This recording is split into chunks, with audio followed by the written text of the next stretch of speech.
Most dot grid notebooks have a hardcover with stitch binding and yucky yellow paper.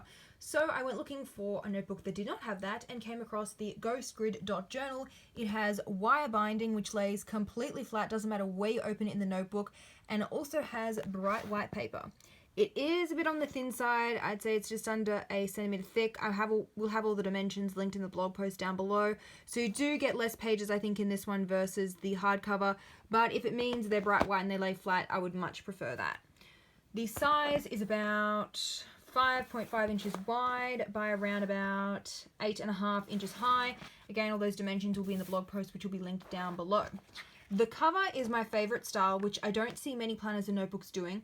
I prefer to have this like separate cover, which is that plasticky type material that's like bendy, but it's still sturdy at the same time.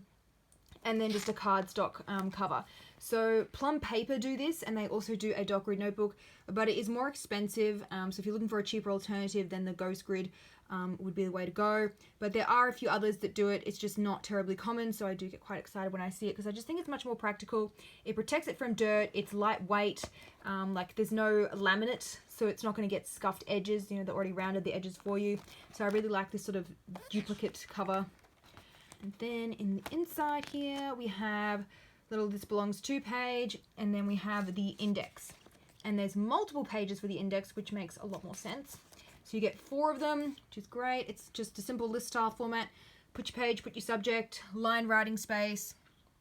So I really like that. And then we go into the dot grid pages, and you'll probably notice that the dots stop a bit before the end, and then you've got the page number in the middle. So I don't particularly like that, but I can kind of see why they did it because the pages are so rounded on the edge here. There wouldn't be much room to put the page number, and as you can see, the dots do get quite close. So I think that would be a con for me. I'd almost prefer square edges if it means that you can get the dots fully like in a grid. Otherwise, I'll probably just be ignoring up the top here that extra bit and be using it like this where it stops just a bit before the end. So I'd probably stop my spread up there.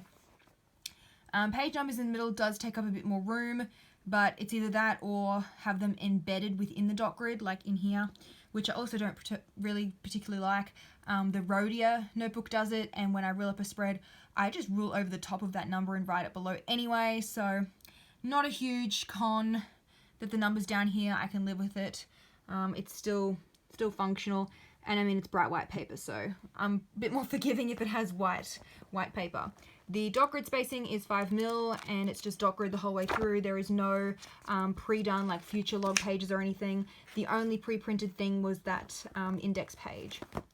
Now, if you follow me, you'll know I'm going to do a pen test. And just to show you, see the pages are laying completely flat on their own. Don't have to hold them open with one hand like you would with a stitched notebook.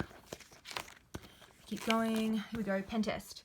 So I did all my usual pens, friction erasable, highlighters, stamps. I try and use the same pens and everything for each test so you can see between different notebooks which ones fare better.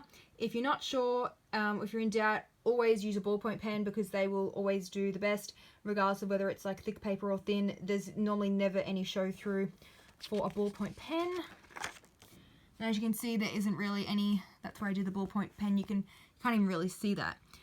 There is a bit of show through for those highlighters because I mean I wrote on this page, but I'm seeing the show through on this page, like the highlighter. So the paper quality is not the best. I do wish that it was thicker.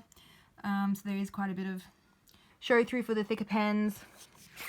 And then if you can see the show through for highlighter on that side, obviously you're going to see it directly on the back side of the paper. So if this planner, well, this notebook was pretty much ticking all the boxes for me except for the paper quality. So as per usual, I will continue my search in pursuit of the perfect dot grid notebook. But if you're looking for one in the meantime that's affordable, pages lay flat, bright white paper, I'll include the link to this one, which I got off Amazon, which is the Ghost Grid Dot Journal. Last thing I just wanted to mention, there's no pocket folder on the inside of the cover or anything.